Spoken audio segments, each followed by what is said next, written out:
Owning a lakeside cabin had always been my escape from the chaos of city life. The water was calm in the mornings, the fog rolling off the surface like a blanket, and my boat was my ticket to freedom. Fishing, late-night cruises, and the simple pleasure of drifting with the current. This was why I bought the property. That peace ended the day Karen, the HOA president, decided she had the right to control my dock. It started with a terse letter slid under my cabin door. Your boat docking privileges are under review. HOA regulations require members to register vessels. Failure to comply may result in restricted access. I stared at it, then laughed. My cabin wasn't in the HOA jurisdiction. I had the deed, the county records, and a dock built years before the HOA even existed. I replied politely, explaining that they had no authority over my property. Karen didn't like polite. The next morning, I arrived at the dock to find a few HOA members fiddling with my boat lines. "You can't launch this vessel," one said, holding a clipboard like a sword. "It's a violation of HOA rules." I blinked. Violation? My dock, my water, my boat. Step off. They hesitated but didn't move.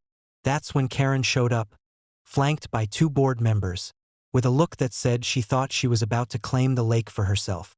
"You need to comply, or we'll take further action," she said, voice dripping with condescension. I smiled. Calm, slow, deliberate. "Further action?" "Yes," she said, almost gleeful. "We can report violations to the county, restrict dock use, and even fine you." I let the words settle. Then I said, "Karen, you need to understand something." She leaned in, expecting fear or hesitation. I gave her neither. "Those fines? They won't stick. Your reports? Already dismissed in court for overreach.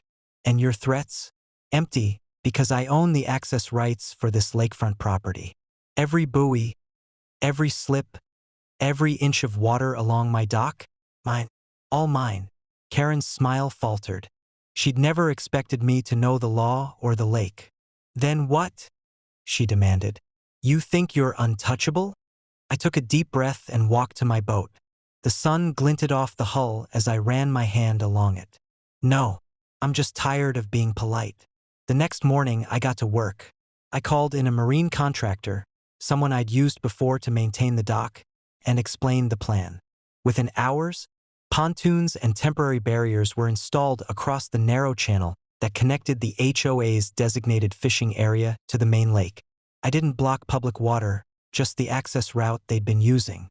A few buoys marked the obstruction, clearly visible, and a notice was posted: "Private waters, no unauthorized access." When Karen arrived with her fishing group that afternoon, the look on her face was priceless. The channel was blocked. Boats couldn't pass. Nets, lines, and rods lay abandoned as confusion rippled through the group. "This isn't legal," she shouted, pacing along the bank. I leaned against my dock, arms crossed, calm as a breeze. "Actually, it is. You've been threatening me, and now your season is effectively closed. My private water, my rules. If you want access, you need my written permission."